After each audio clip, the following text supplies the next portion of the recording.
Make sure you have your Panchapatram, your Uddharani,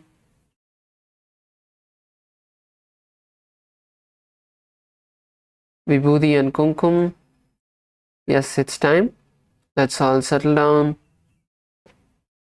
Please sit with your head, neck and spine in a straight line and bring your hands together in front of your heart center. Close your eyes. Let's visualize Swamiji in our inner space. Take a deep breath and let's begin with the Sadguru Vandanam.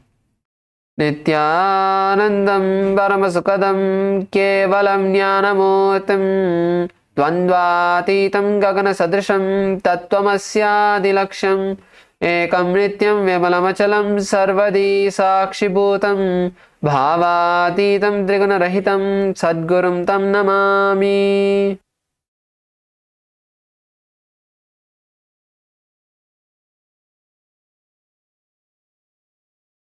Now we'll be chanting the Shiva Moola mantra Om Ham Hum Shivaya Namaha 11 times. We request all the participants to please perform the japa internally, and as you chant this mantra internally, make sure such that the tip of the tongue is neither touching the upper palate nor the lower palate of the mouth, and it stays in the mid air within the mouth itself as you chant the mantra internally.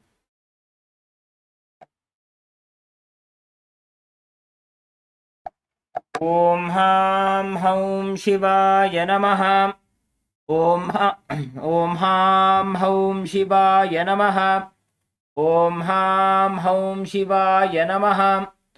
Om Ham Hum Shivaya Namaha. Om Ham Hum Shivaya Namaha. Om Ham Hum Shivaya Namaha. Om Ham Hum Shivaya Namaha. Om Ham Hum Shivaya Namaha. Om Ham Hum Shivaya Namaha. Om Ham Hum Shivaya Namaha. Om Ham Hum Shivaya Namaha. Om Ham Hum Shivaya Namaha. Let us now begin with the Tattvachamanam.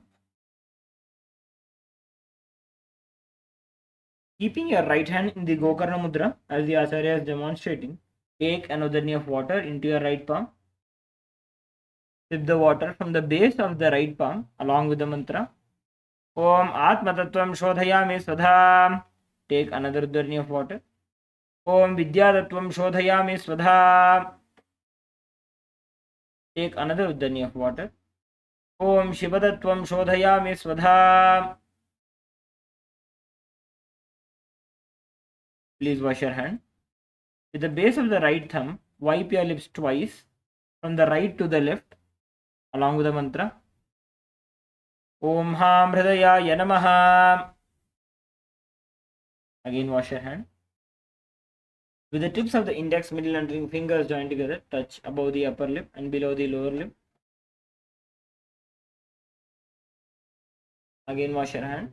Then with the tips of the index finger and thumb joined together, touch the right nostril, the left nostril. With the ring finger and thumb joined together, touch the right eye, the left eye, the right ear and then the left ear.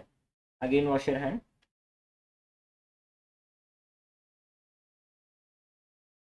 With the little finger and thumb joined together, touch the navel center, the right chest, the left chest. With all 5 fingers joined together, touch above the head, the right shoulder, left shoulder and then the heart center. Again wash your hand. Let us now enter into the Sankalpa.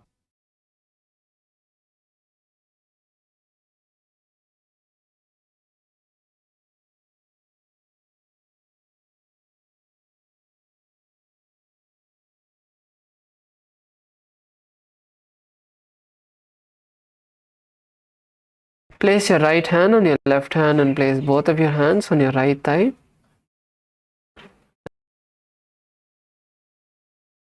And now let's take a moment to visualize what we want to manifest today, what we want to set as our declaration for today.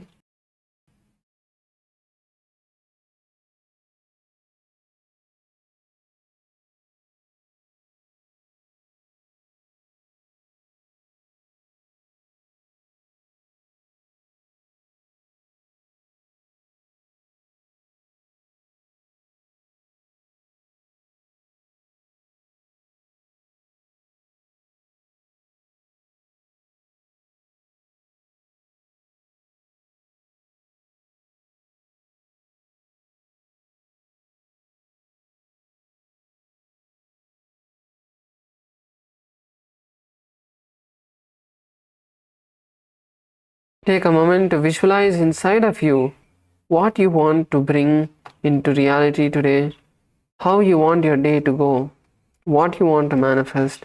Visualize that happening.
From this space, let us declare and chant the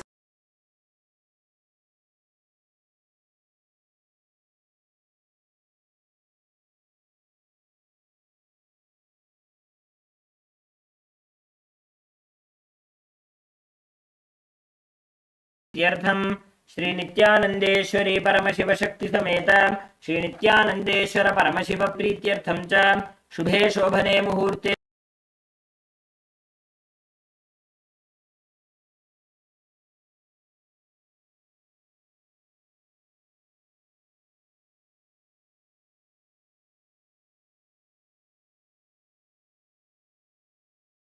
शकाब्धे अस्मिन् वर्तमाने व्यवहारिके प्रभवादीनां षष्ट्याः संवत्सराणां मध्ये विश्वावसुनाम संवत्सरे उत्तरायणे लक्ष्मी वेंकटेश्वर ऋतु मेषमासे कृष्णपक्षे चतुर्दश्यां शुभतिथौ स्थिरवासरयुक्तायां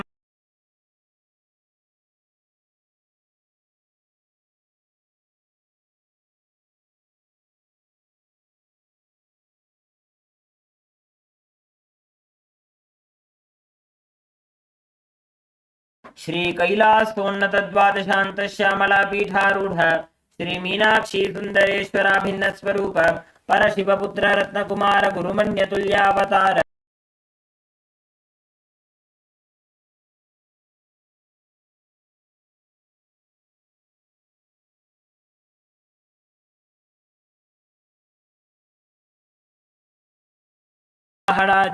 समस्त बिरदावल्यलंकृत ज्ञान विज्ञान चक्रवर्ती सर्वजन संघ सद्यो निर्वाण दीक्षा व्यजापवर्ग वर्ष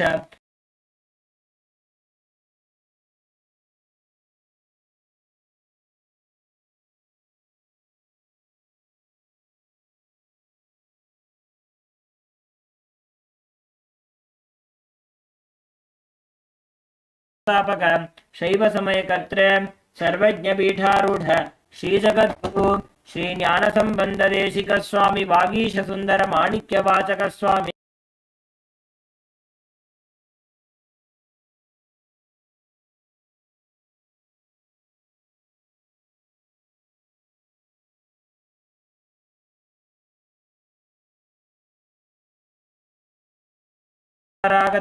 कांची कैलास सर्वज्ञ पीठ त्रयस्त्रिंशदुत्तर द्विशततम गुरु महासन्निधान नित्योत्सव नित्य मंगल नित्य कल्याण नित्य रचित कैलास परंपरागत आदि कैलास नित्यानंद पीठ महासंस्थान महासिंहासन पीठ कर्त्र साक्षात् श्री परमशिव समुद्भूत कपिल महागुरु पुनरुद्धृत महानिर्वाणि पीठ अष्टोत्तर सहस्र श्री महामंडलेश्वर साक्षात् श्री परमशिव समुद्भूत श्री महागणपति समारंभ अनवच्छिन्न पीठाधीश्वर गुरु परंपरा प्राप्त अटल पीठ अष्टोत्तर सहस्र श्री अटल पीठाधीश्वर धर्म मुक्ति स्वर्गपुर स्वर्ण पीठ त्रयोविंश गुरु महासन्निधान कैलास परंपरागत आदिपीठ सर्वज्ञ पीठ जगद्गुरु श्री कैलास पुनरुद्धारक श्री कैलास परमाचार्य श्रीमत् परमहंस परिव्राजकाचार्य वर्य सच्चिदानंद प्रणव स्वरूप श्रोत्रिय ब्रह्मनिष्ठ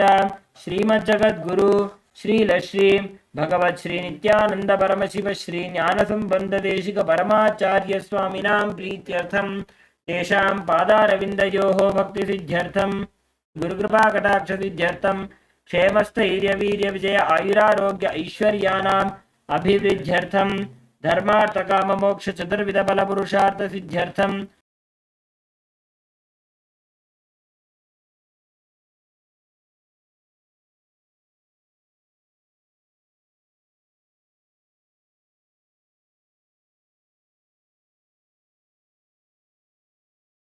परमशिवशक्त्याविष्करणार्थं नित्यानंद योगाभ्यासं करिष्ये।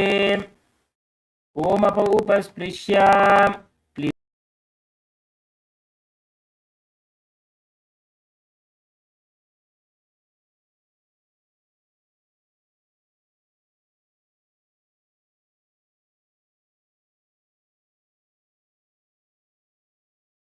Prepare ourselves to enter into the skeleton dance. Wake ourselves up.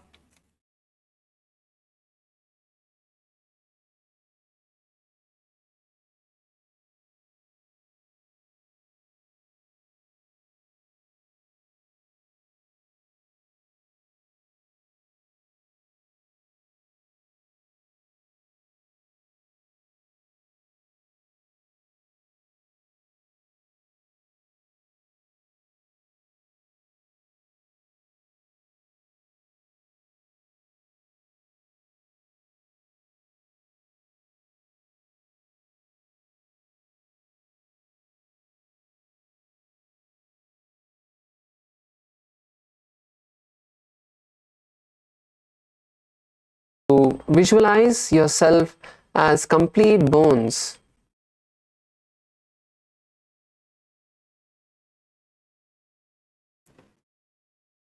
Nothing else. Your body has now completely become just a skeleton.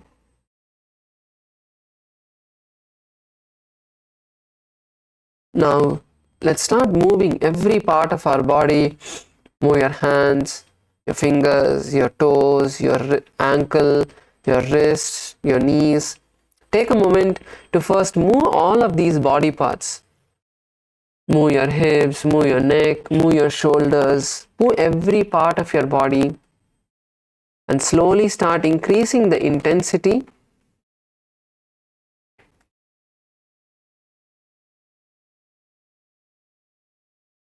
Move each part of your body independently. Don't bring any particular pattern or way of how you want to move.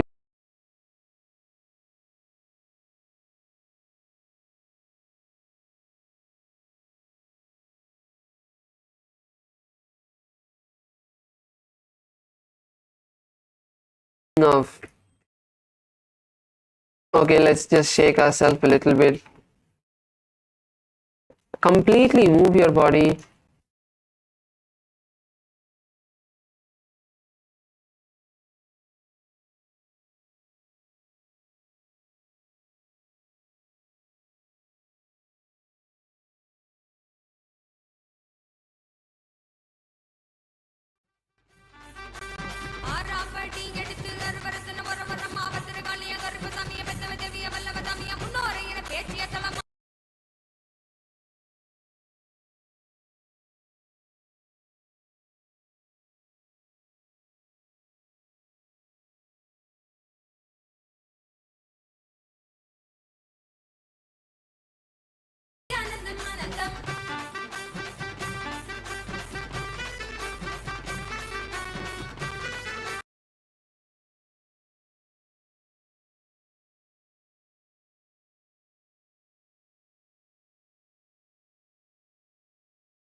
Nithyanandam, Nithyanandam, Nithyanandam, Anandam, Nithyanandam.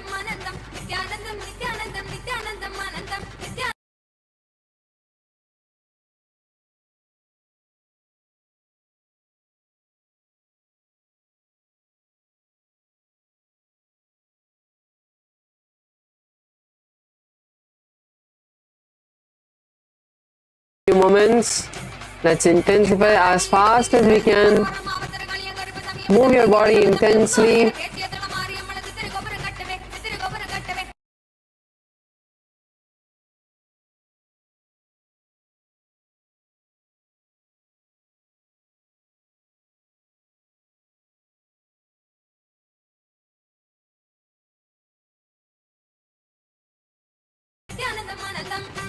Yes, now slowly come to a standstill. Just stand.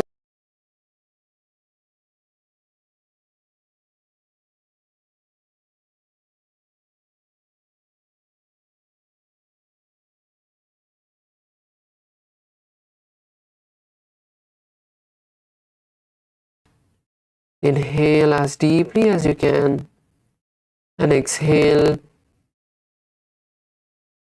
Inhale as deeply as you can.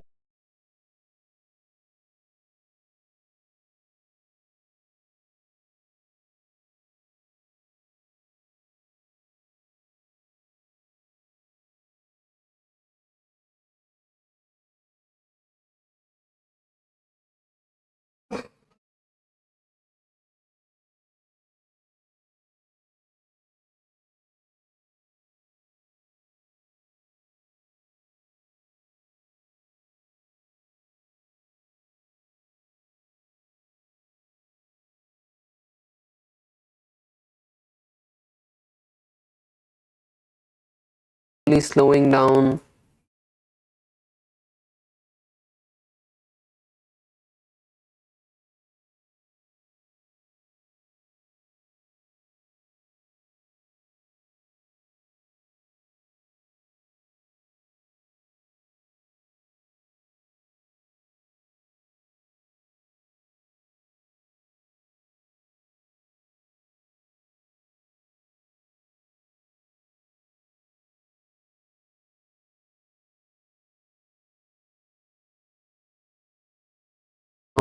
Slowly.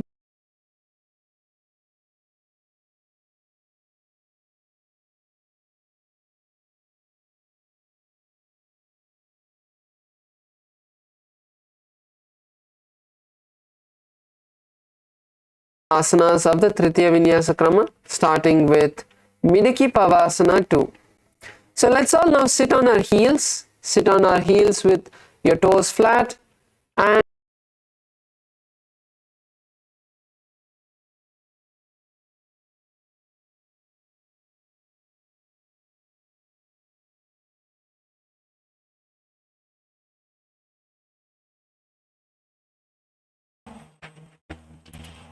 keep your elbows straight.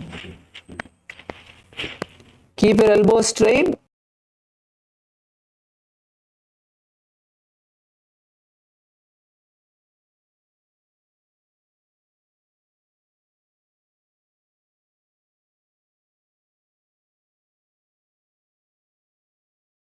So if you are taking your hand to the left side, use your right hand to pull your hand behind.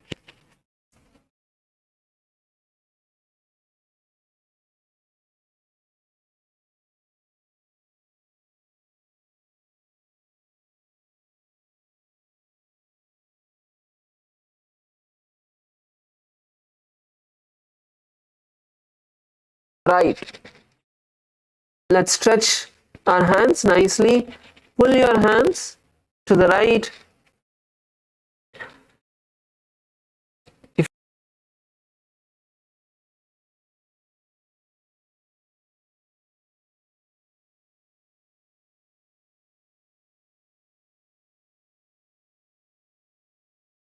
Stretching your shoulder area. In this asana, we are going to visualize our body softly being purified. Continue to perform the Sahaja Kumbhaka which is inhaling and exhaling comfortably, and chant the japa Om Nithyananda Paramashivoham. आसन को गुण गुल में bye जाई. Rise up, continue to be seated on your heels. We're entering into Virasana 3. So in Virasana 3, just place your hands on your knees. Let's take a moment to visualize any fear pattern that we have, breaking that pattern, facing it and breaking that fear pattern that we have in us. Gaze to the tip of your nose.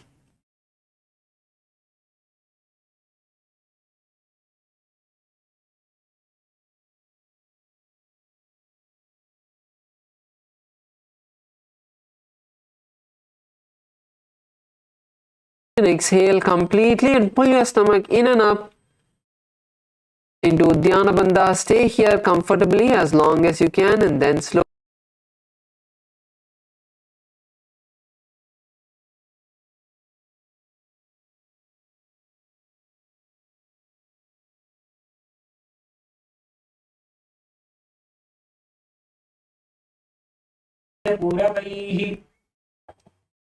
So now let's move into the next asana, which is Shenasana. Now let's come into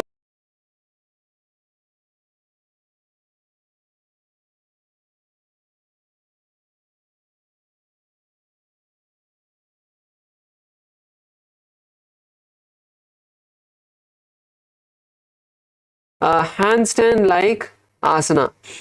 So you can also partner up for this. Actually, we can all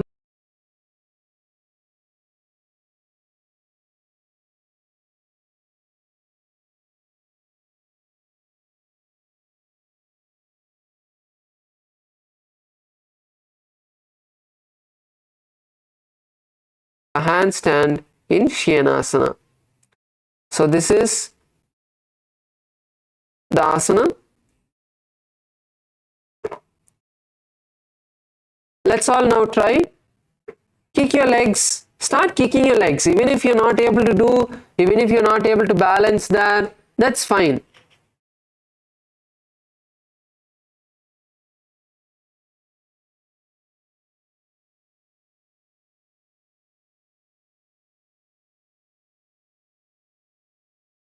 Yes.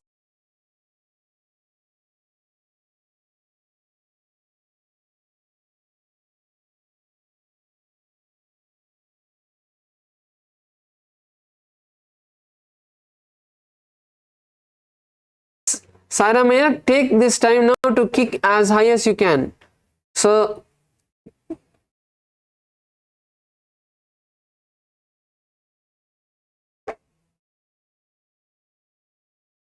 practice kicking your legs up. Yes, that's good, Aya. So when you're feeling tired, now you come and support Punidhanaya. Help Punidhanaya to do the handstand.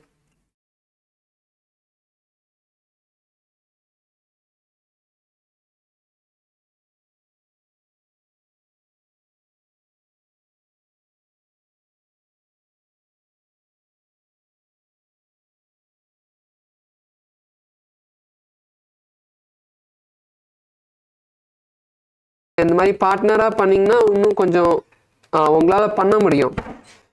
Also, don't try to keep kicking your legs up. Okay, don't try to just keep kicking.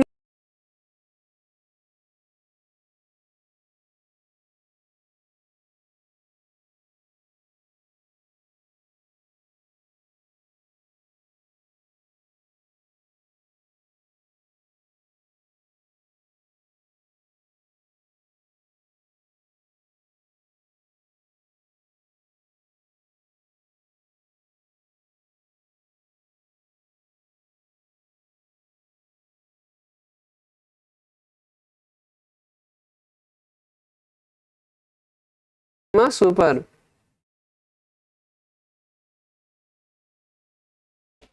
பார்த்து மெதுவா.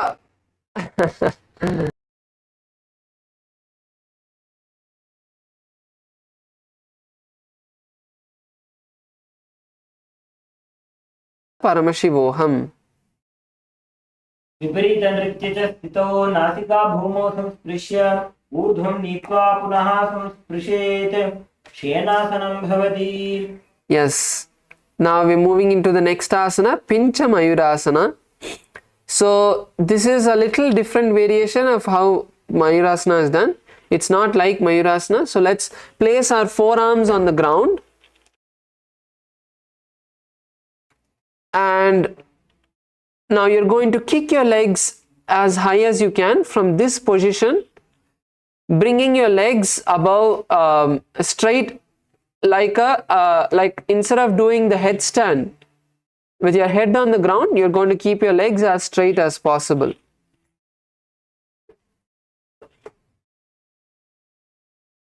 So this is Pincha Mayurasana. Let's try now as much as we can. So keep your forearms on the ground. Okay, first let's place our forearms. So when you keep your forearms on the ground, when you keep your forearms on the ground, you should not be able to move your hands too much. It has to nice and firmly be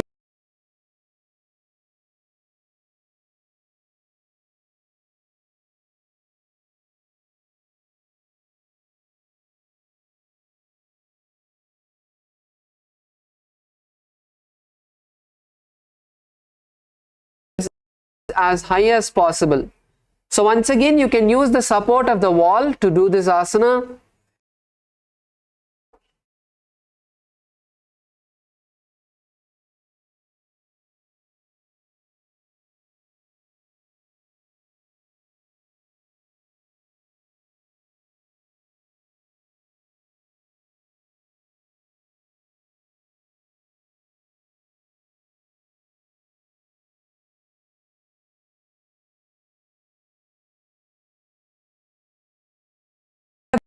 That's good.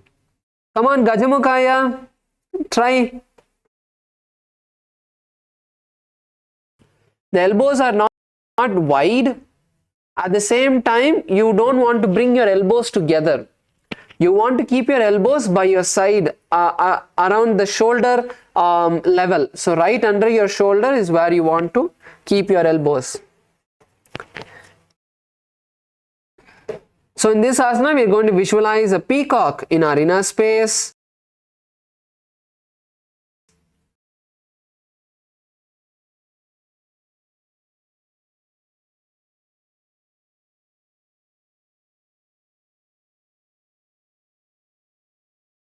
Continue to perform the Sahaja Kumbhaka and chant the japa.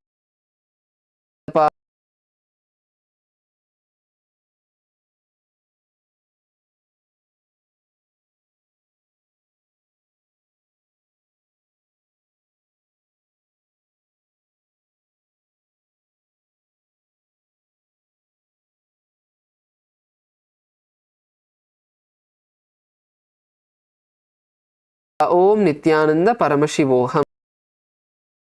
मायूरं पिञ्छमायूरं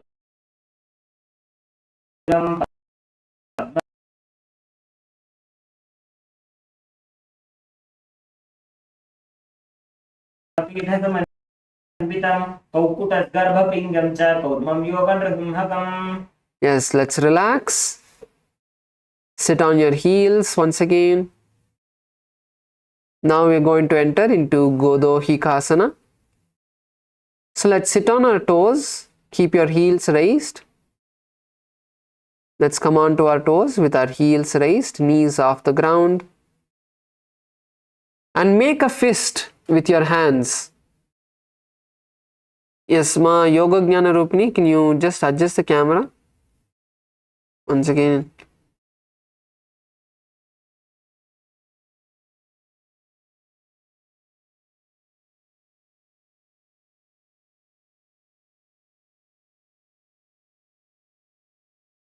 Eyes. You're milking a cow. Visualize milking a cow.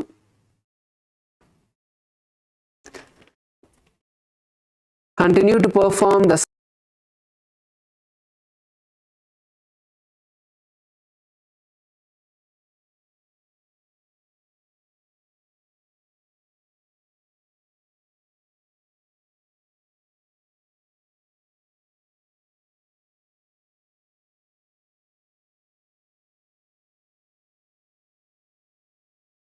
Ushtrasana 4.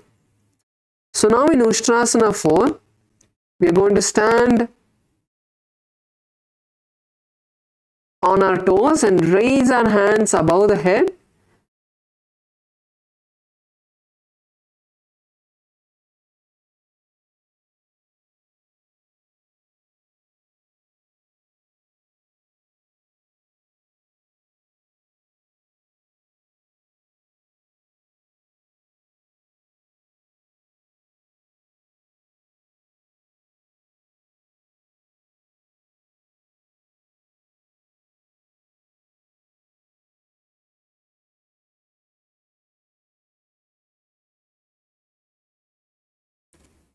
So in this asana, we are going to visualize a camel in our inner space and chant the japa Om Nithyananda Paramashivoham. Form the Sahaja Kumbhaka. Breathe in and breathe out comfortably. Chant the japa Om Nithyananda Paramashivoham. महामुद्राबद्ध कोनौ ताड़ासन विभेदकान् विनोद सदा कुर्यादन्तर्वत्नीपतिप्रिया. Keep your hands up. Next asana is Talasana.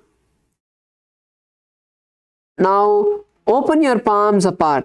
Open your hands apart. And now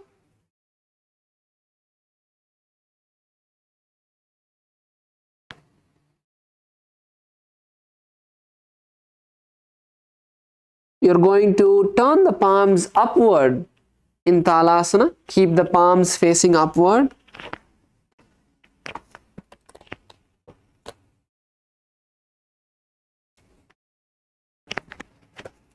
Visualize a palm tree in your inner space. Visualize a palm tree in your inner space. Continue to perform Sahaja Kumbhaka.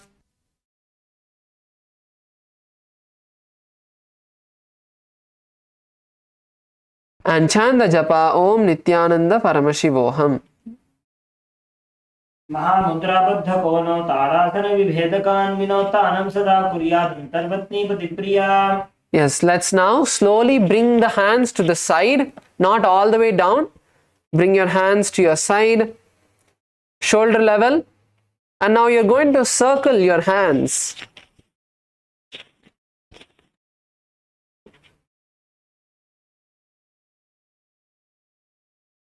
So you can circle your hands even all the way fully, making a full complete circle, complete shoulder rotation.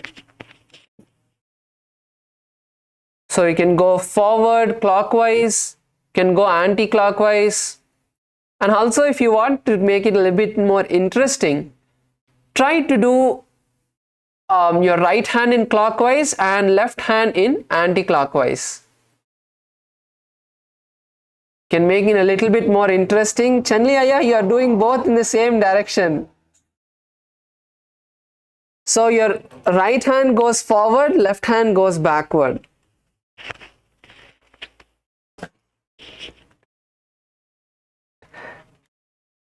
You are still doing the same, actually.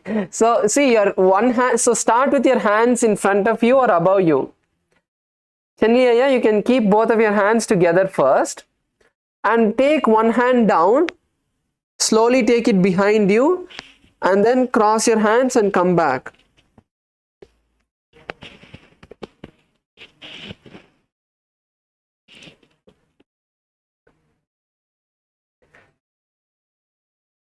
Yes, Sairamaya, that's good. You are able to do the. Oh, now again you started bringing both your hands in the same direction. Yes, yeah. You were doing it correctly before and now it got mixed up. So in this asana, we are going to visualize our hands as a potter's wheel, a fast spinning wheel, and continue to perform the Sahaja Kumbhaka, chant the japa Om Nithyananda Paramashivoham. हस्तौ प्रसार्य भ्रामणं कर्तव्यं कुलालचक्रासनं भवति. Yes, that's good. Now, bring both of your hands to the shoulders in Panjhasana. Let's bring both of our hands to our shoulders. And now bring your feet together and raise onto the toes. Bring your feet together and raise onto your toes.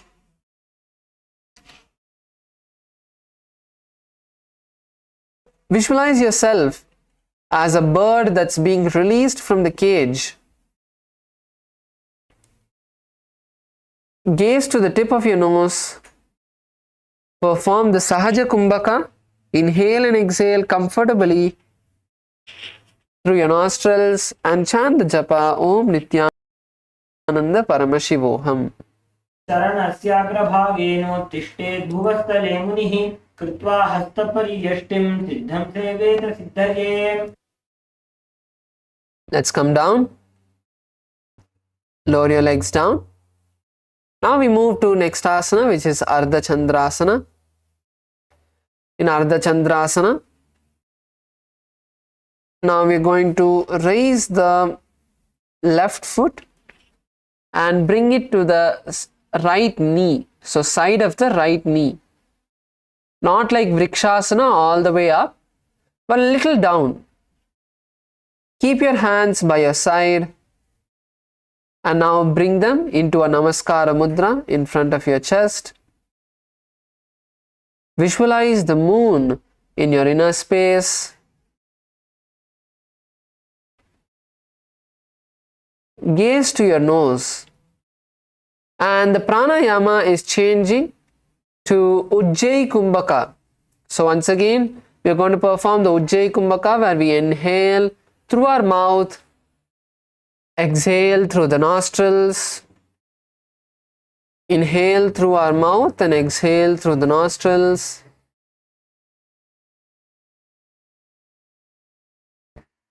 And as you exhale, pull your stomach in and up into Uddiyana Bandha. Inhale through your mouth, exhale through the nostrils as completely as you can, and then pull your stomach in and up into the Uddiyana Bandha. Stay there for a moment and then slowly you can inhale again through the mouth and relax the Uddiyana Bandha. Chant the japa Om Nithyananda Paramashivoham. एकेन पादेन भूमिं वष्टभ्य अन्यपादतलेन ऊरु अवष्टभ्य तिष्ठेत्. आष्ट इति पुनः पुनः कर्तव्यम्. अर्धचन्द्रं भवति. Now let's bring our hands to our leg and lift the leg to the hips. So lift your foot to your hip and now holding your foot with both of your hands, sit as low as you can and stand up in Sankvasana. And then switch on to the opposite side. So hold your left leg, sit down and stand up, then switch to the right.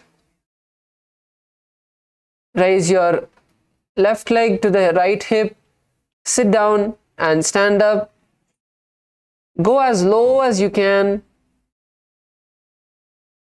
This is the Ujjayi Kumbhaka. Perform the Ujjayi Kumbhaka and visualize yourself as an arrow.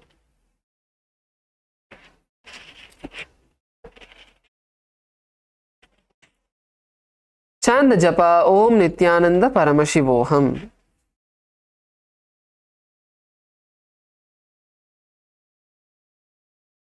तिष्ठस्तन्न पार्श्व इतरजङ्घा प्रदेशे सम्पीड्य स्थातव्यम् उत्थितव्यम् इति पुनः पुनः कर्तव्यम् सङ्क्वासनं भवति. Yes, that's good. Now let's perform Ardha Talasana. Raise your left hand, bring it to the side of your head. Visualize a palm tree in your inner space.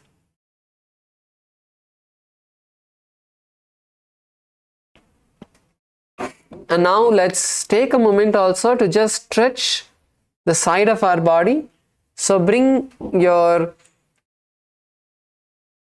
right hand to the side of your right hip and then slowly bend towards the right side, nicely stretching your body. Pull yourself as much as you can to the side, stretch the side of your body. Yes, Ma Karuna, bring your arm also with you, with your head. Don't keep your arm straight. Pull your arm all the way to the side. Yes. So in this asana, continue to perform the Ujjayi Kumbhaka and chant the japa Om Nithyananda Paramashivoham. देहात ऊंचा करीने पंजाब होला राखीने उभा रहे बूते सतलासन कहेवा यछे. Now bring your hands down.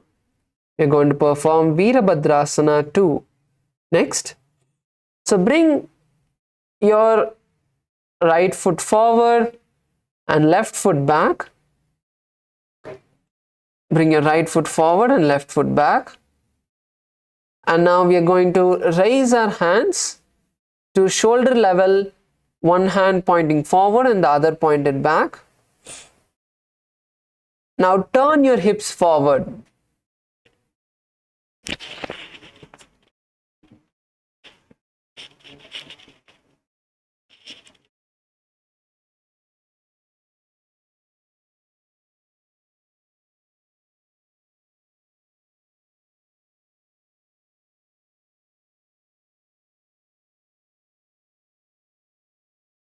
So whichever leg is forward, the same leg will be backward as well. Sorry, the same hand. So if your right hand is forward, your right leg will be in front. So if your left leg is back, your left hand will be backward. So just going to turn your hips forward. Instead of facing forward, you're going to face in front and slowly lower your leg, bend the right leg and make it parallel to the ground, making it into a 90-degree position. So let's go all the way down. Nice 90-degree position. Yes, Sayanamaya, make your knees a little bit more wide and then you'll be able to bend yourself down. Same way, Punidhanaya, you can open your legs a little bit more wider so you can go a bit lower. Your legs should come into a 90-degree position. So try to bring your legs all the way down into a nice 90-degree angle. Yes, Chanliyaya, a bit lower. Look forward. Yes, that's good. Yes, Gajamukaya, that's good. Kailasa, Malaysia, Ma Yoga Jnana Rupini is getting cut in the frame. Can you adjust that? So in this asana, we are going to visualize Lord Virabhadra in our inner space. Perform the Ujjayi Kumbhaka and chant the japa Om Nithyananda Paramashivoham. उत्तानपादं क्रौञ्चं च मरीचिं वीरभद्रकं नटराजं त्रिकोणं च सुप्ताङ्गुष्ठप्रसारणे. Slowly raise up, keep your legs in the same position. Just raise up and keep your legs in the same position. Keep it nice and wide. We are moving into Parshva Konasana. So in Parshva Konasana, now turn forward. Okay, turn in front, not towards one leg. So turn in front. Just look in front of you. Don't need to turn towards one side. Just look in front of you and now raise your hands parallel to the ground. Now we are going to bend towards the right side. So bend your right knee as you lower the right hand to the foot. Bend the right knee. So in this, it's not mainly about only bending to the side, but also nicely stretching your hips. Open your legs nice and wide. Bring your legs parallel to the ground. Use your hand to support your body. Bend your leg nicely. Ma Yoga Jnana Rupini, bend your leg. Yes, ma, that's good. Yes, Chanli Aya, bend your knee, Aya. The right knee in front, bend it. Gajamukha Aya, your hand should come in front, not behind. Your hand should come in front of the leg, not behind the leg. Your hand is coming. See, look at Chanli Aya. For Chanli Aya, his hand is in front of his leg. Same way, you also have to keep your hand in front of the leg, not behind. Chanli Aya is doing correctly. Just follow what he is doing.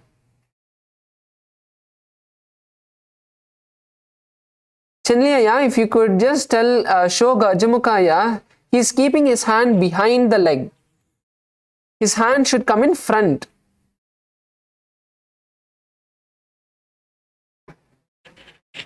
Yes, yes, that's good. So in this asana, we are going to visualize Swamiji in our inner space. Open up your chest nicely and gaze towards the ceiling. Open up your chest nicely and gaze towards the ceiling. Chant the japa Om Nithyananda Paramashivoham. सप्तचक्राक्षालनाय vrikshasana विशेषकाञ्चलन इन्द्रियदार्ढ्य पूर्णभेदान्तमभ्यसेत्. Raise up and keep your legs in the same position. Keep your legs in the same position. Just raise up. So now we are going to be moving into Parivritta Trikonasana. So now in Parivritta Trikonasana, let's keep our legs wide. Open our hands to the side. And now you're going to bring your left hand to right foot. Left hand to right foot. Outside the right foot. And raise your right hand to the sky. Gaze to the ceiling as well. Yes. Yes, good. Kailasa Salem, all of you are doing correctly. Yes, Malaysia male team, that's good. Try to open up your chest.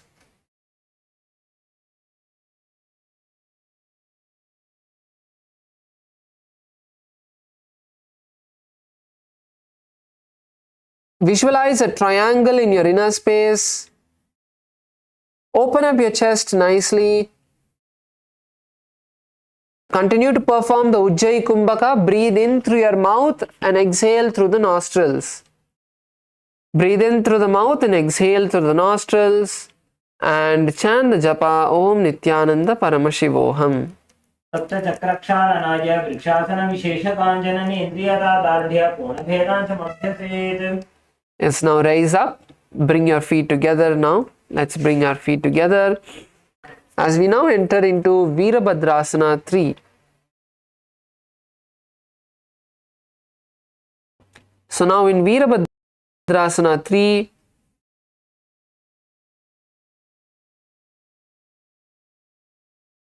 keeping your legs together, let's raise the right leg up. Raise your right leg up and lean forward, stretching both of your hands in front of you. This is Virabhadrasana 3.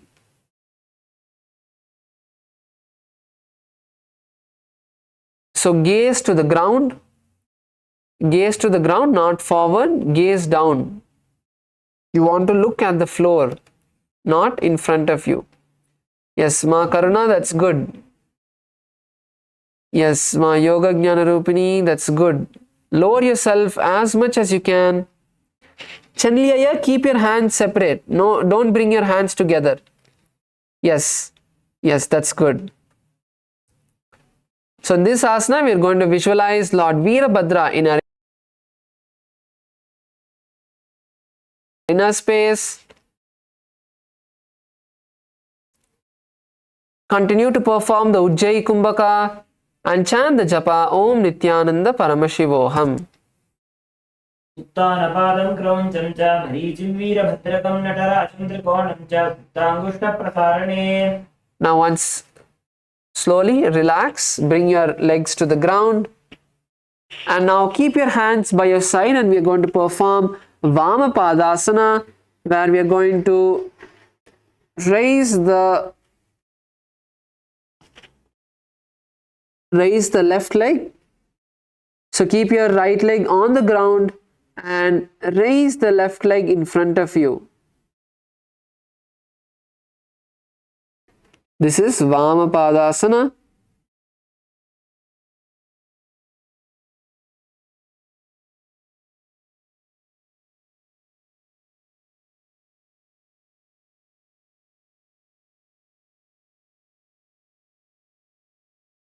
Even if it's for a second, that's good.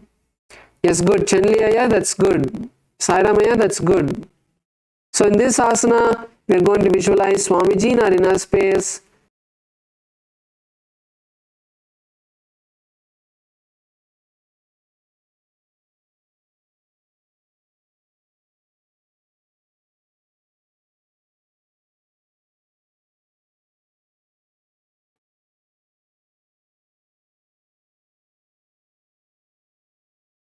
Now we move into the next asana, Matantara Vrikshasana. Now in Matantara Vrikshasana, we are going to stand, and this time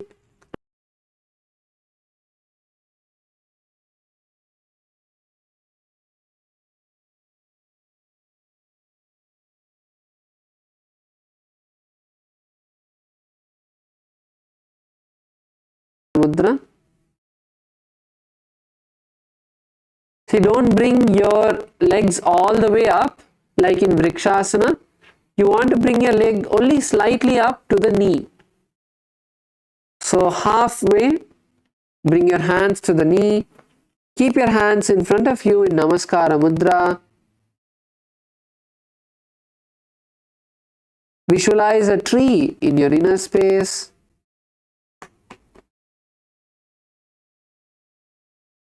Continue to perform the Ujjayi Kumbhaka. Balance by gazing at a drishti point and chant the japa Om Nithyananda Paramashivoham. Kama o namo nama jamana pagane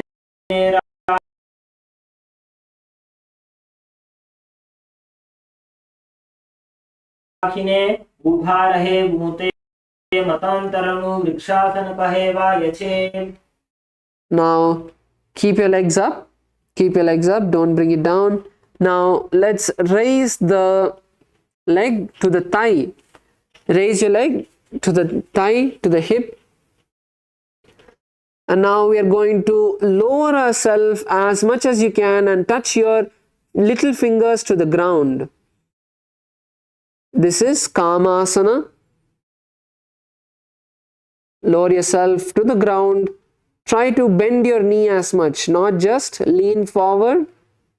Don't try to just lean forward. The main thing is keeping your knees bent in this asana. So bend your knees, bring yourself as low as possible and try to touch the ground. So let's all do this together. Okay, let's all get in the position. Bring your legs up. Bring your legs up to the hip.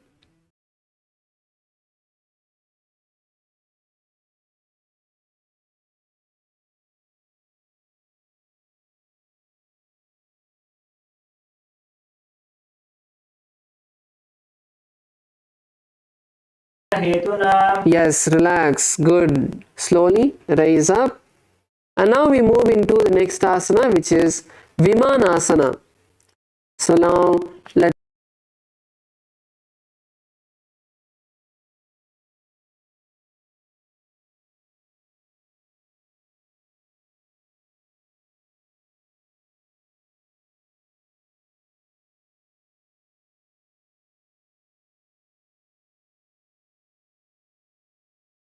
trying to bend too much forward. Bend your knee as much as you can. Go.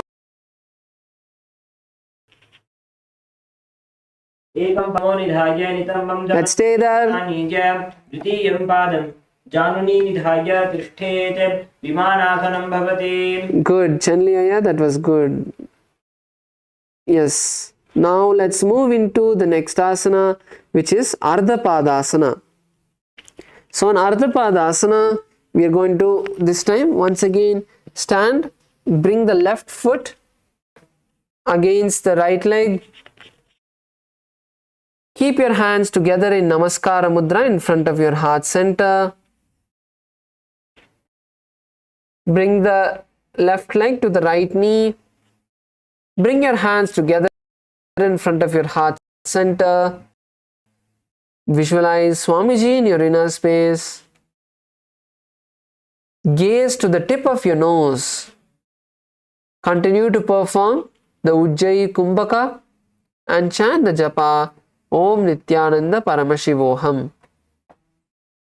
उभारहीने डावापगने भ्रजमनापगना दीचना उत्तरना भागमा अडाड़ी राघवे ते अर्धपादासन कहेवा यछे. Yes, now we are going to perform Uttita Trivikramasana. So once again for Uttita Trivikramasana, you can partner up, you can use a chair, you can use the support of the wall. So in Uttita Trivikramasana, we are now going to raise our left leg as high as we can, all the way bringing it to the side with the foot pointed upward.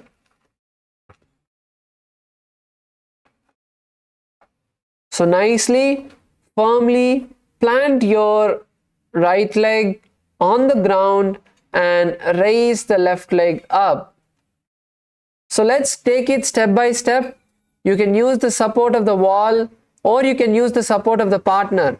So you can give your leg to your partner and ask them to raise it as high as they can.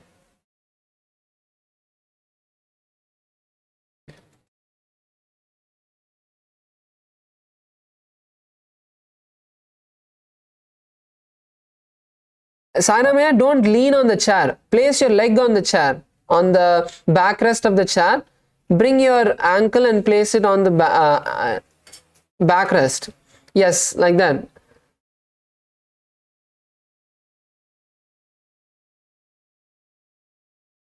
Yes, that's good. So now you need to bring your leg a little bit more higher. If you want to bring it a little bit more higher, then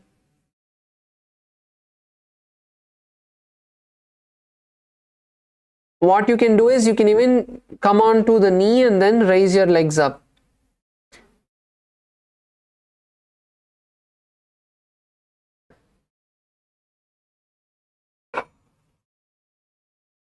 So let's take a moment to nicely stretch our legs in Uttita Trivikramasana as we visualize Swamiji in our inner space, perform the Ujjayi Kumbhaka and chant the japa Om Nithyananda Paramashivoham. उत्तानकूर्मपीठं च सैंहं गारुडमेव च वातायनं गोमुखं च भारद्वाजं त्रिविक्रमम्. Yes, now we'll move into Natarajasana 2.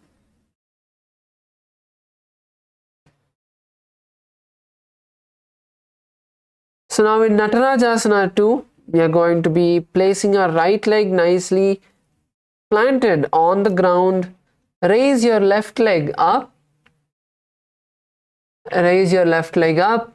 And now holding the left leg from inside, you want to slowly bend your hand. Bring it down, rotate your hand and then bring it forward. This is Uttita Trivikramasana. Sorry, Natarajasana 2. Now, let's take this step by step again. So first perform Natarajasana. Let's first perform Natarajasana and try to raise your leg as high as possible. as close to you as possible. First, try to bring your leg as high as possible, as close to you as possible. So once you're able to do that, then you can try to hold your leg and now bend the leg, bend your hand, rotate your hand from the inside and bring it in front.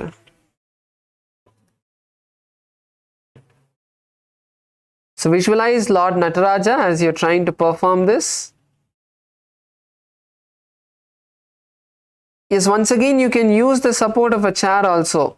Svetama, நீங்க chair use பண்ணனும்னா நீங்க use பண்ணிக்கலாம் சப்போர்ட்டுக்கு. So chair பிடிச்சிட்டு நீங்க try பண்ணலாம்.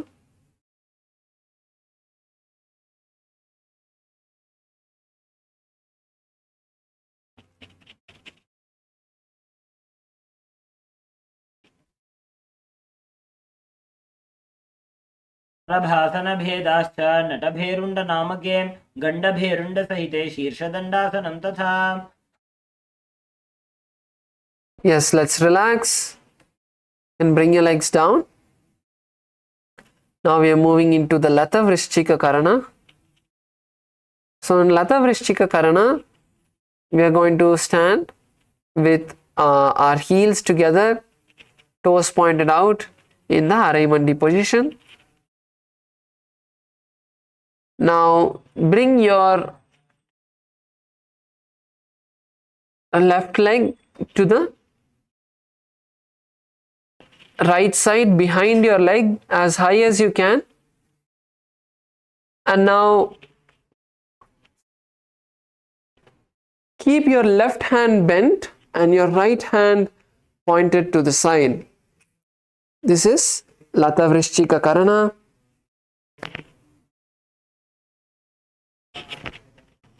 Yes, once you have done it, you can relax. Now we move into the next asana, Purna Padasana. Bring your feet together.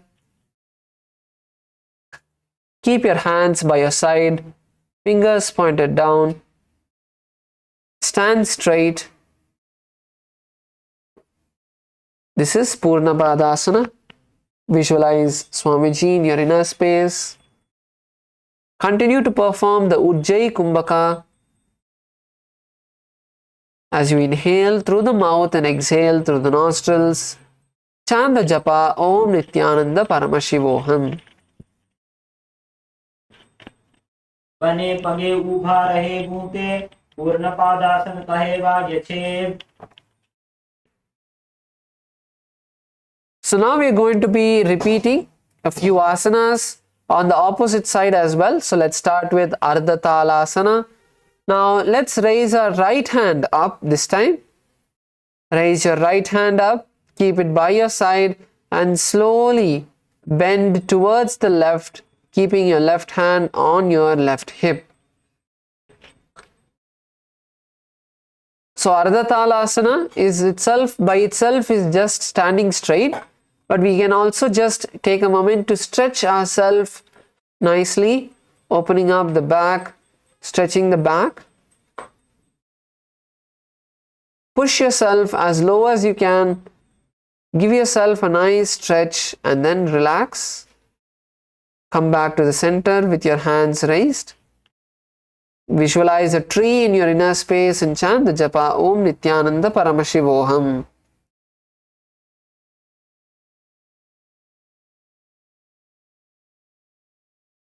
एक हाथ ऊंचे राखा अवाथी ताड़ासन अर्ध ताड़ासन धायथे. Yes. Now we move into the next asana, which is Veerabhadrasana 2. So now let's stretch our legs. Open your legs up. Bring your left leg forward, right leg back. Stretch your hands. Bring your right hand back, left hand forward. And now you're going to bend your left knee into a 90-degree angle, pushing yourself nice and forward. All the way, push yourself nice and forward.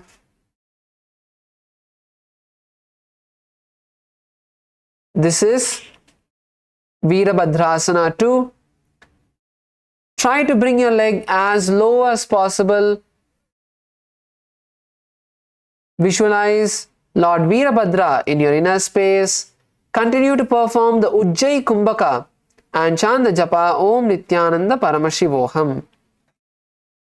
उत्तानपादं क्रौञ्चं च मरीचिं वीरभद्रकं नटराजं त्रिकोणं च कृताङ्गुष्ठप्रसारणे. Slowly raise up, keep your legs wide. Let's stand in this position, just raise up. Now keeping your hands stretched by your side, now we are going to perform Parshva Konasana as we bend the left knee and bring the left hand to the ground in front. Raise up, open the chest. This is Parshva Konasana.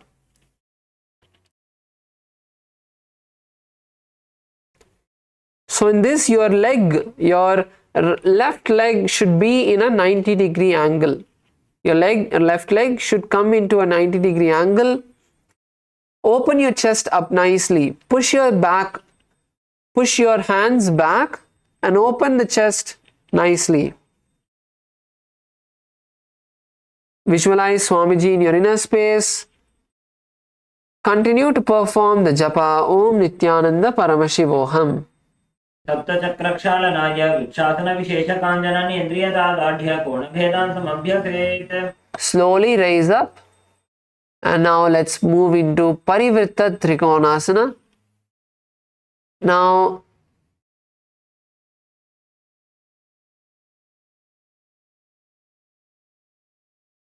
so let's stand with our legs wide. Keep your hands also stretched out at shoulder level. Now this time you're going to bring your right hand to the left foot and your left foot should be pointed forward. So left foot pointed forward, turn to the left side, bring your right hand to the left foot and raise the left hand as high as you can. Open your back. Use your leg to push yourself and stretch your back. Twist your back as much as you can. Use your leg. Your hand is by your leg, so you can use that to push yourself, opening up the chest even more. Visualize a triangle in your inner space and chant the japa Om Nithyananda Paramashivoham. सप्तचक्रक्षालनाय वृक्षासनविशेषकाञ्चननेन्द्रियदार्ढ्य कोणभेदान् समभ्यसेत्. Yes, relax, raise up. And now let's perform Virabhadrasana on the opposite side. Bring your feet together. Let's bring our feet together. Now we are going to be performing this asana on the right side. So now placing your right leg on the ground nice and firmly, you're going to slowly lean forward and raise the left leg off the mat, stretching your hands in front of you. This is Virabhadrasana 3. So now we can all try to perform Virabhadrasana 3.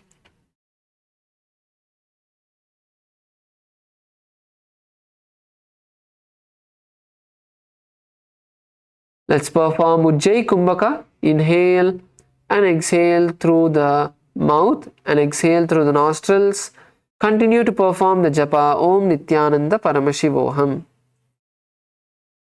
उत्तानपादं क्रौञ्चं च मरीचिं वीरभद्रकं नटराजं त्रिकोणं च कृताङ्गुष्ठप्रसारणे.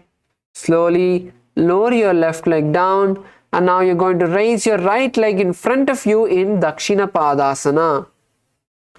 Keep your hands by your side and raise the right leg in front of you in Dakshina Padasana. We are going to visualize Swamiji in our inner space, gaze to the nose and perform the Ujjayi Kumbhaka along with the japa Om Nithyananda Paramashivoham.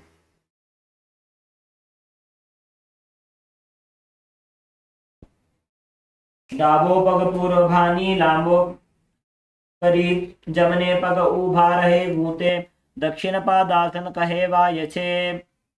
Just lower your leg down And now we move into Matantara Vrikshasana. So let's bring our right leg to the left knee. Bring your right leg to the left knee. Bring your hands together in front of your heart center in Namaskara Mudra. Visualize a tree in your inner space. Chant the japa Om Nithyananda Paramashivoham.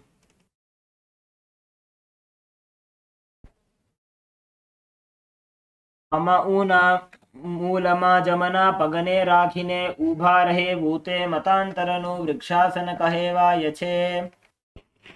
Slowly. Let's lower our leg down. Now we are going to perform Kamasana on the opposite side. So let's bring the right leg to the left thigh and lower yourself as low as you can and try to touch the little finger to the ground. Try to touch your little finger to the ground. Visualize Swamiji in your inner space and chant the japa Om Nithyananda Paramashivoham. We are going to be doing this asana together. So let's now raise up. Let's raise up. Get into the position. Bring your right leg to the left thigh and we are going to lower down at the count of 3. 3, 2, 1. Lower yourself down. Touch your little finger to the ground. Let's stay there. Yes, good. Slowly rise up. That's good. And now we'll perform Vimanasana. Let's perform Vimanasana on the opposite side. Now keeping the right leg on the left thigh, we are going to slowly lower ourselves down, but this time keep the hands on the respective knees. So you can lightly support your legs with your body weight going down with your hands on the knees. So let's perform Vimanasana. At the count of 3, get into the position. Visualize a Vimana, the Hindu aircraft. And let's now go down on the count of 3. 3, 2, 1. Lower yourself down and balance. उभा रहीने डावा पगने भनजमना पगना धीचना उत्तरना भागमा अडाड़ी राखवे ते अर्धपादासन कहेवा यछे. Slowly raise up, that's good. Slowly raise up, that's good. All of you did well. Now let's move into Ardha Padasana on the opposite side.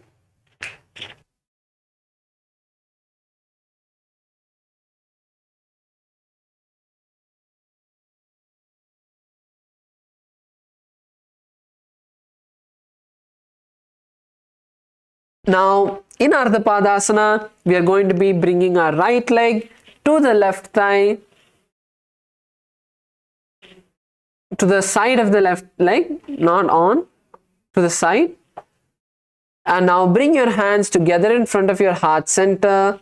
Visualize Swamiji in your inner space and chant the japa Om Nithyananda Paramashivoham. उभा रहीने डावा पगने भनजमना पगना धीचना उत्तरना भागमा अडाड़ी राखवी ते अर्धपादासन कहेवा यछे. Yes, now hold your leg and raise it as high as you can into Uttita Trivikramasana. Let's perform Uttita Trivikramasana, raising our leg as high as we can, all the way, bringing our legs all the way to the side and with the foot pointed upward. Pull your leg as close to you as possible. Once again, you can use the support of the wall or a partner to do this asana. Yes, Chenli Aya, you can keep your leg on Gajamukha Aya's shoulder. Not like that, in front of you, Aya. In front.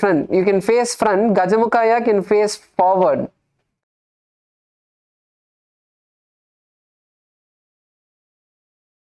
Yes, even this is fine. Yes.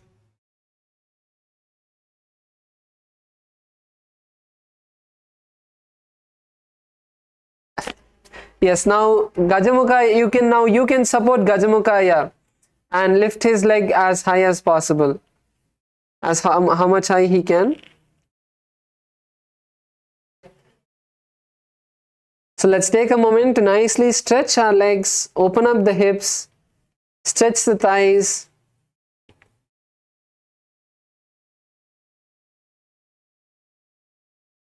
Visualize Swamiji in this asana. Continue to chant the japa Om Nithyananda Paramashivoham.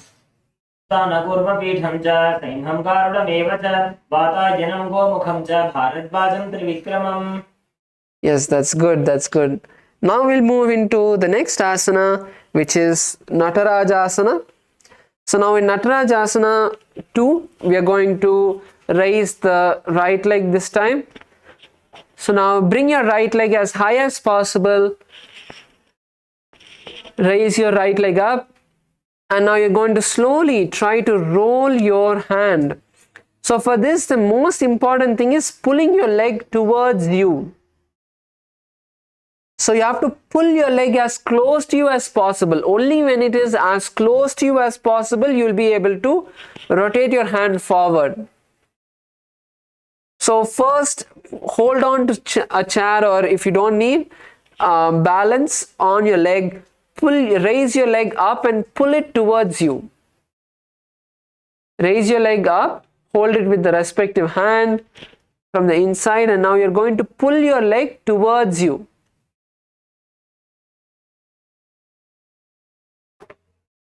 Pull your leg as close to you as possible, and then you can try to rotate your hand in front. Visualize Lord Nataraja.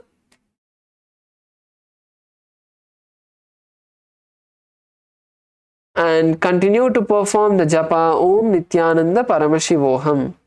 Shalabhasana bhedascha natabherunda namake gandabherunda sahite shirshdandasanam tatha. Let's perform Lata Vrishchika Karana on the opposite side. Now bend your right leg behind you, behind your left leg. Bring your right leg as high as you can behind your left leg. Bend the right hand to the chest and stretch the left hand out. This is the Lata Vrishchika Karana. Relax, lower your hand down.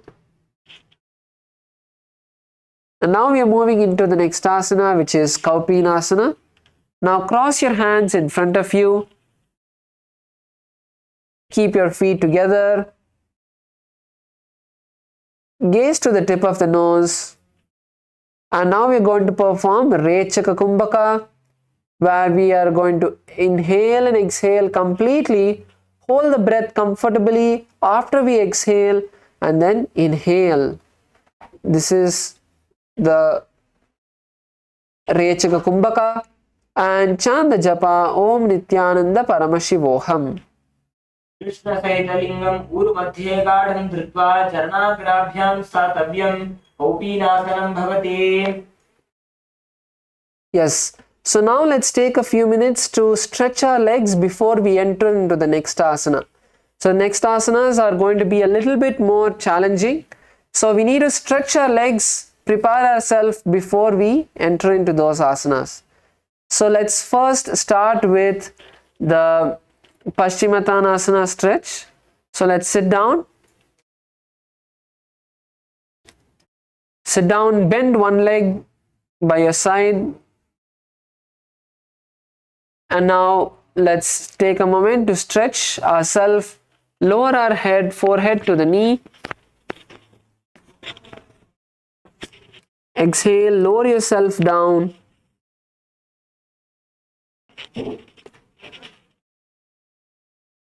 Try to bring your forehead to the knee.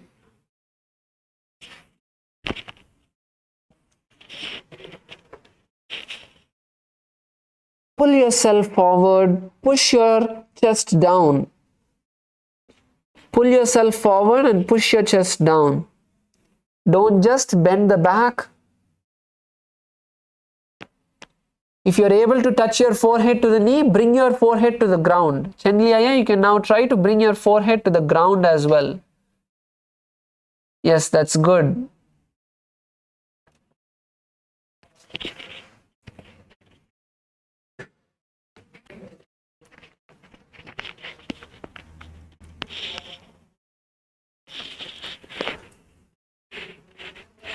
Let's take a few moments to stretch ourselves. Completely exhale and push yourself forward when you're trying to go down.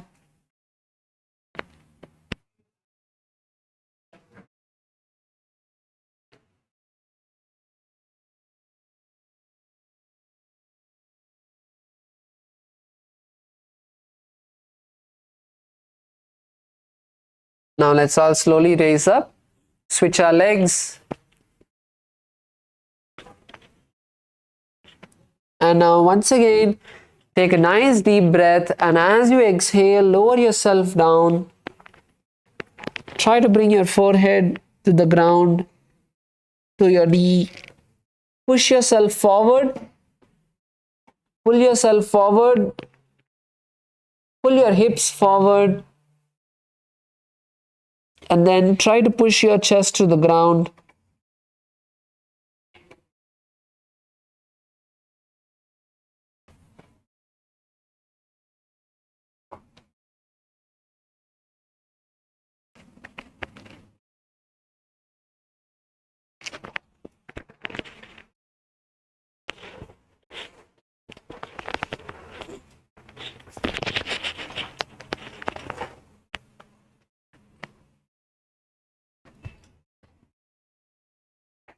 Let's take a moment to push ourselves, completely relax into this position.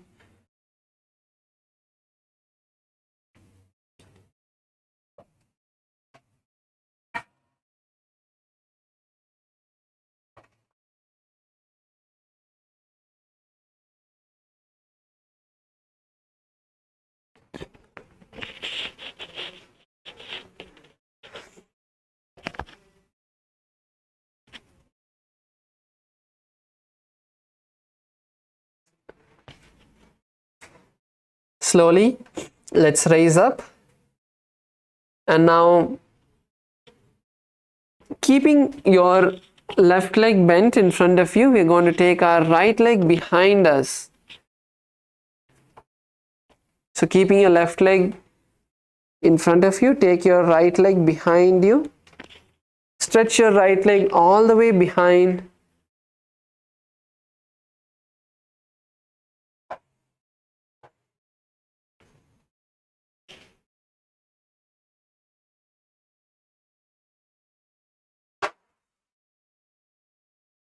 Keep your toes pointed down, toes pointed back.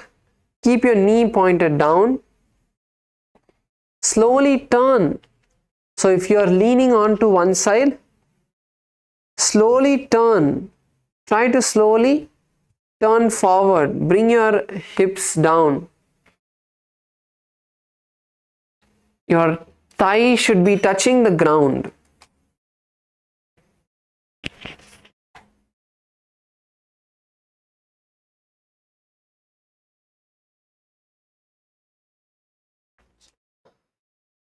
Nicely breathe. Feel yourself getting stretched and enjoy the stretch. See how your body is slowly relaxing, letting you get into that position.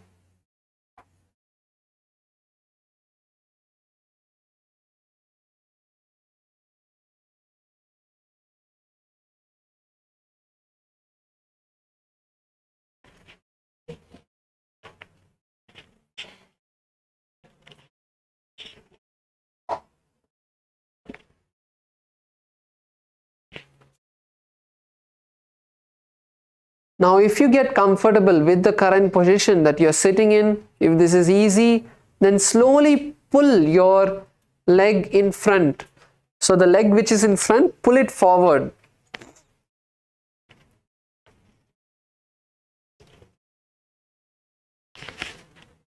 Make sure you're not just making it too easy for you, and at the same time, don't push yourself too much as well. That is the uncomfortable zone where it's not paining, but it's not easy as well. Get yourself into that position, into that space, so that you can slowly stretch yourself.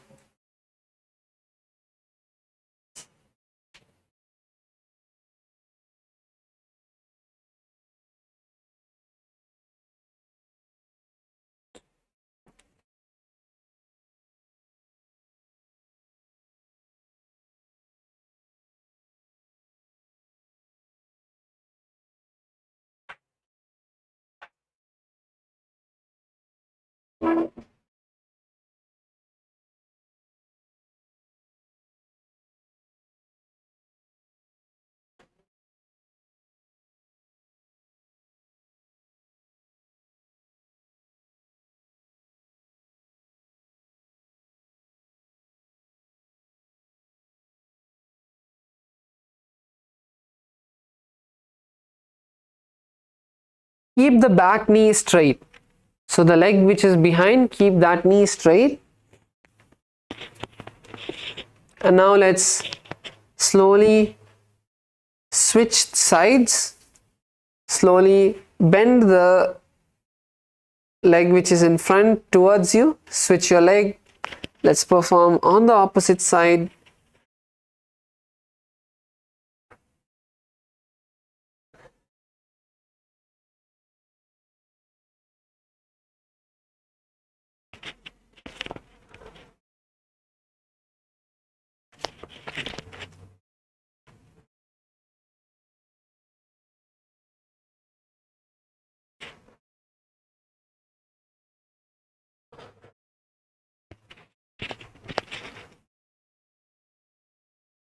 Once again, feel the stretch.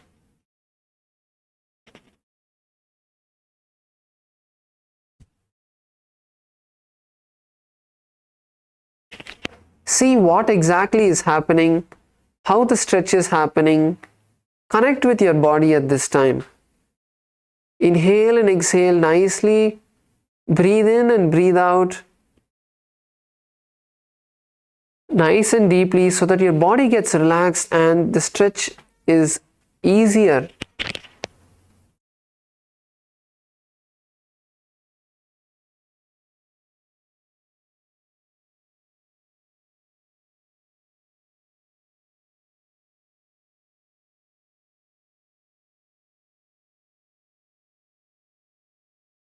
Keep pushing your leg forward.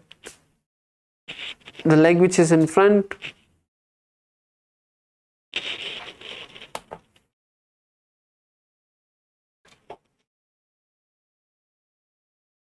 Bring it forward. Push your legs forward.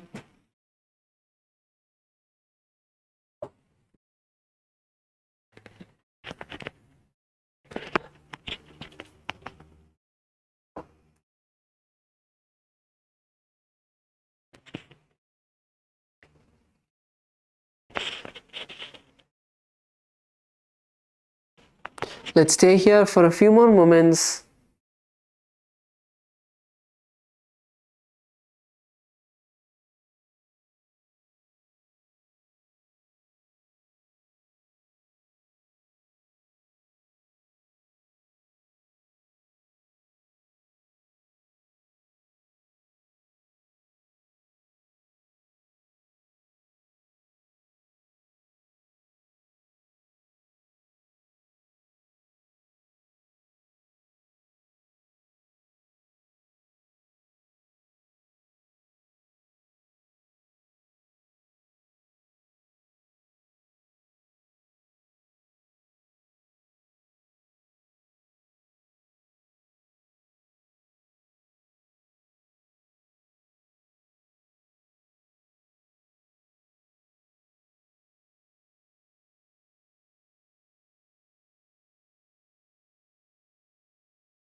Let's slowly relax.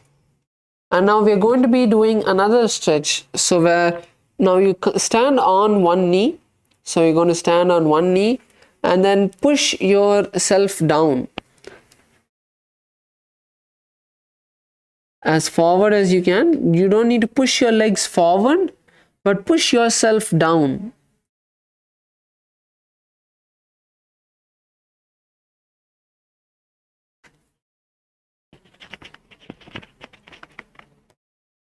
So stand on your knee. You don't need to bring your legs forward. Keep your legs wherever it is. So set your legs, and your main focus is to push your chest to the knee, not to pull your leg forward. Push your chest to the knee. Keep the front knee straight and push your chest down.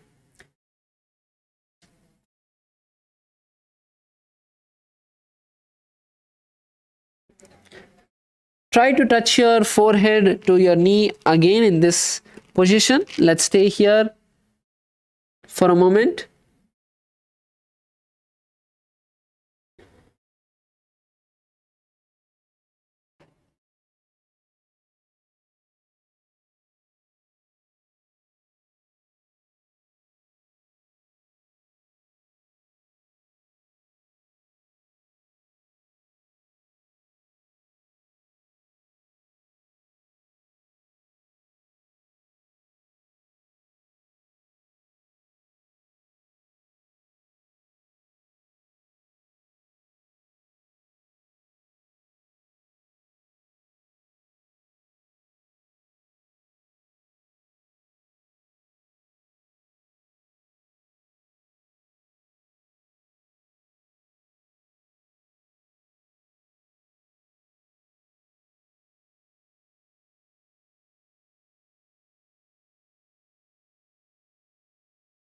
Keep breathing. Stay there. Allow that to get comfortable. Slowly relax yourself into that position.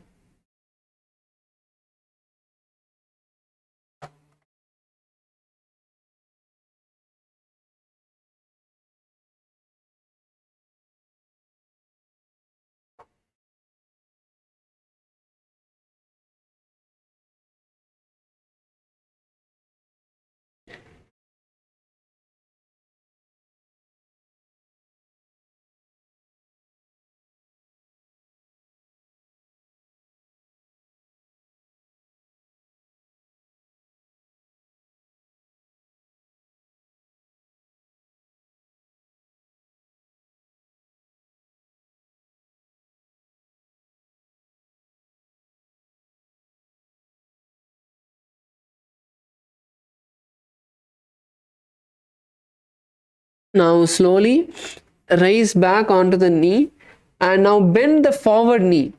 So bend the front knee and push your hips forward. Push your hips down. So this now your front knee is going to be bent and the back leg is going to be straight, and you want to push your hips down. So don't keep your chest on the knee, keep your chest in the side. So your leg is going to be by the side, not under the chest, so that you can push yourself down.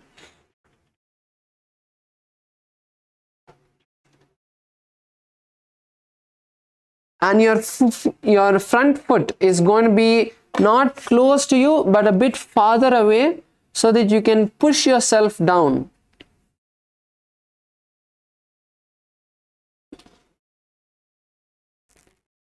Yes, now push yourself down as low as you can.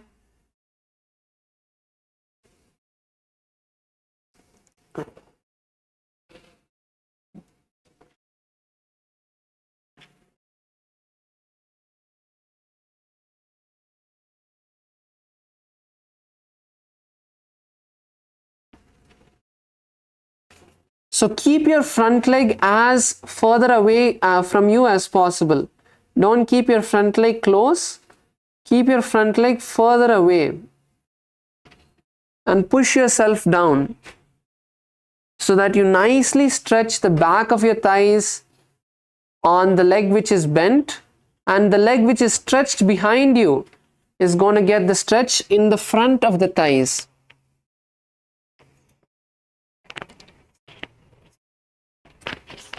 Push your chest down as low as you can.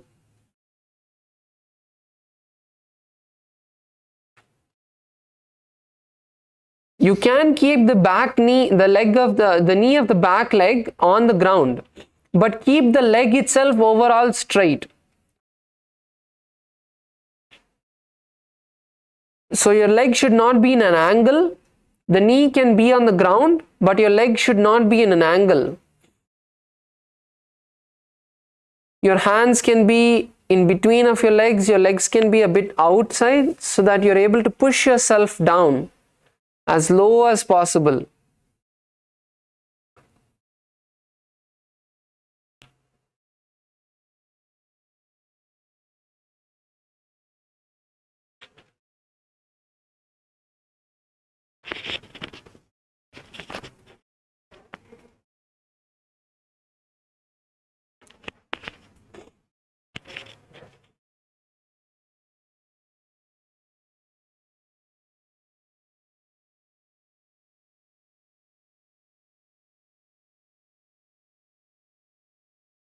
Breathe in and breathe out nicely. Feel how the stretch is happening. Connect with your body and see what exactly is going on. See how the muscles are slowly stretching and allowing you to go lower.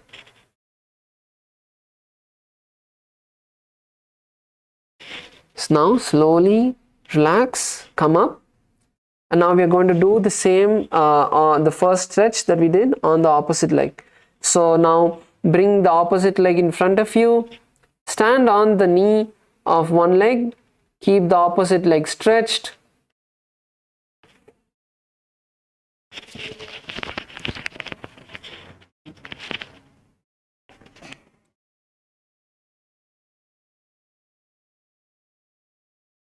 So now try to bring your forehead to the knee.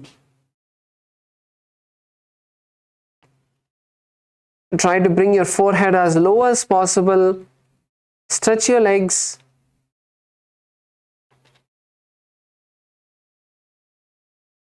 Keep the knee straight. Lower your head down. And if you're able to touch your forehead to the knee in one position, then slightly pull your legs a little bit further away. And then again try to do the same.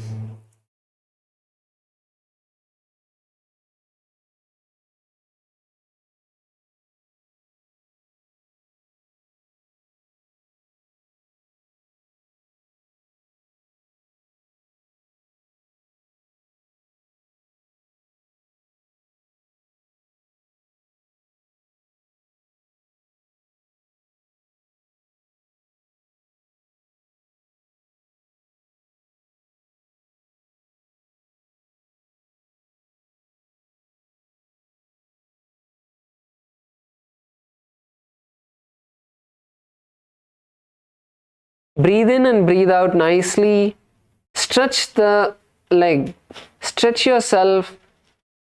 Get into that comfortable feeling. You should feel comfortable in the position.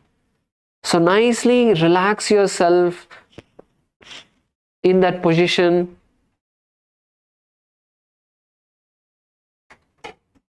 So if your knees are paining, you can maybe even roll the yoga mat and keep that the yoga mat rolled under your knee if your knee is hurting. Because only when you get comfortable, if there's nothing that's hurting you other than what you're trying to stretch, then it'll become more easier for you to focus. Bring your awareness, bring your focus to the stretch. Push your legs down, push yourself down.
Sorry for the technical glitch.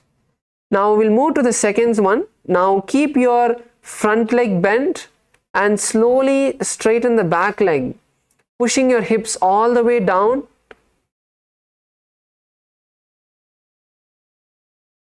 So make sure that your knees are not under your chest. So make sure your knees are not under the chest so that you're able to push your hips all the way down. So if your knee is under the chest, then your knee will be stopping you from pushing yourself down. So bring your knees outside and push yourself down.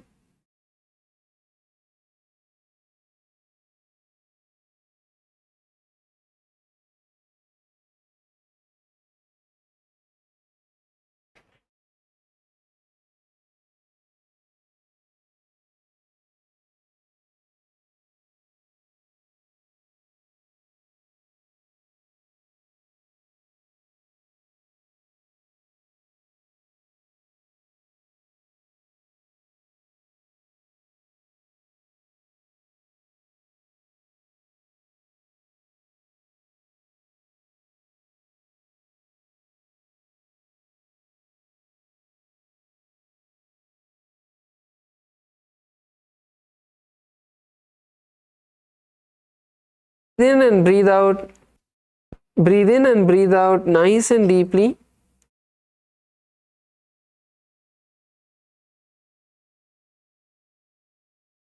Don't focus on the pain. Just bring awareness to your breath and see what exactly is happening. Automatically, the pain will reduce.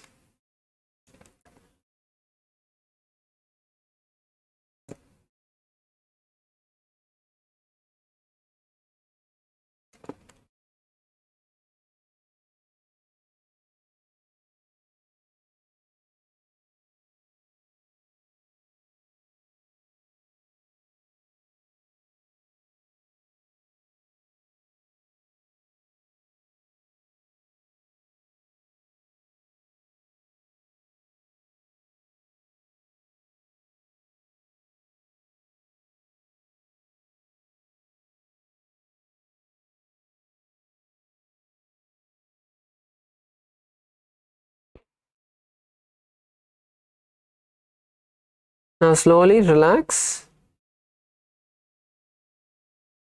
And now we'll be entering into the Shavasana. Let's all lay down, relax ourselves. Relax your legs. All the stretching that we have done, now let's relax our legs.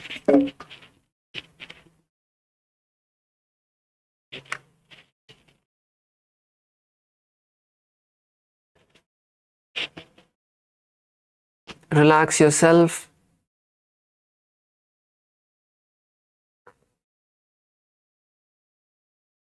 Keep your hands by your side. Don't touch your body.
Completely relax, unclutch from all the thoughts.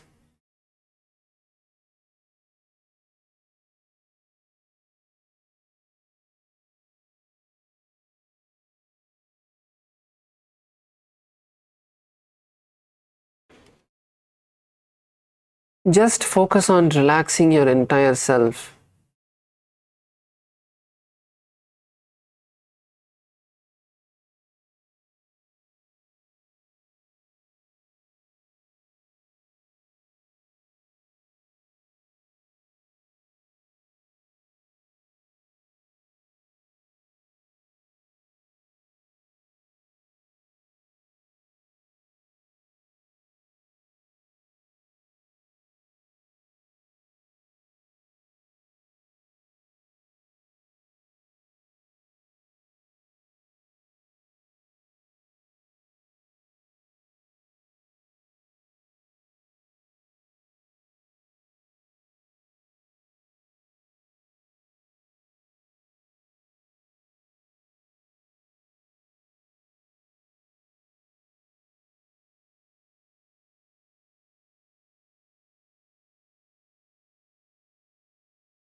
Move your hands and legs and come roll your knees to your chest.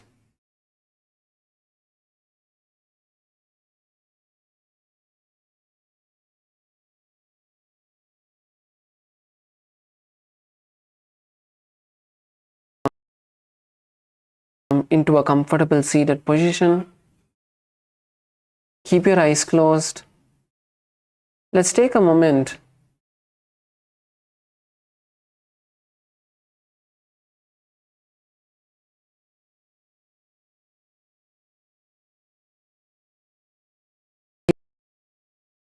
He has given us, starting with the most greatest boon of being chosen to even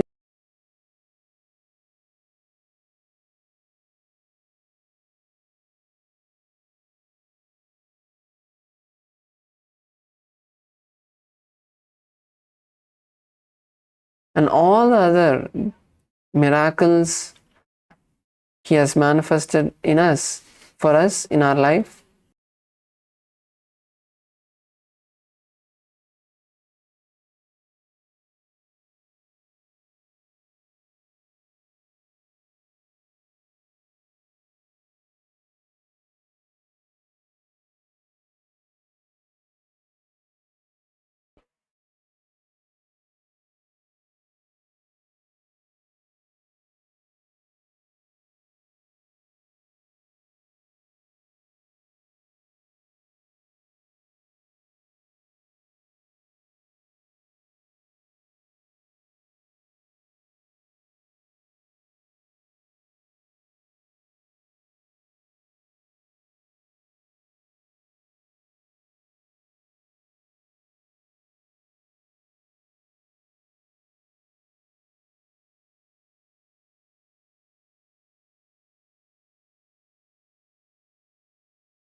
Take a deep breath and chant the Purna Mantra.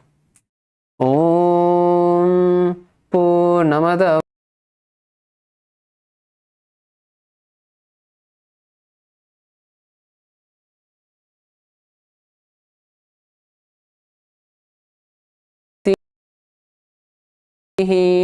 Harihi Om Tat Sat Sarvam Bhagavat Shri Nithyananda Paramashiva Padukarpanamastu.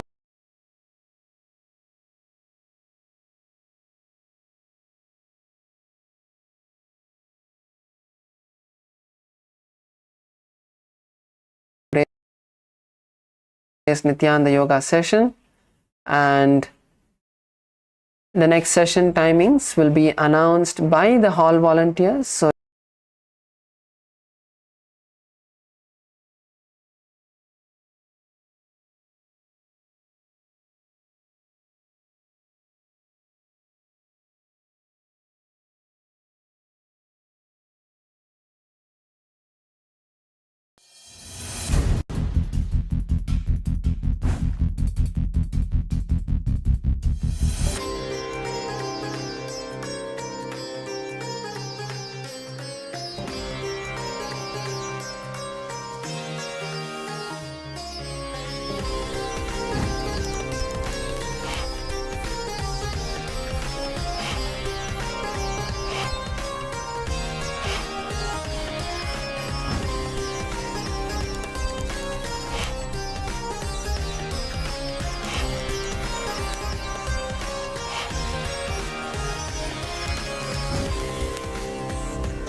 I bless you all. Let you all open all your three eyes and manifest the powers of Mahasadashiva. Om Nithyananda Paramashivoham. Om Nithyananda Paramashivoham. Om Nithyananda Paramashivoham. Om Nithyananda Paramashivoham. Om Nithyananda Paramashivoham. Om Nithyananda Paramashivoham. Om Nithyananda Paramashivoham. Om Nithyananda Paramashivoham. Om Nithyananda. Yes, Nithyananda, welcome. We just finished these 108 asanas, sequence of Pratama Vinyasa Kriyama. Just take a couple of moments to freshen up and come back ready for the power manifestation. Please also make sure that you are ready for the power manifestation. Do bring your eye bands or any cloth that you will use to cover your eyes. We will be shortly starting the power manifestation, the power of third eye vision, so seeing things blindfolded.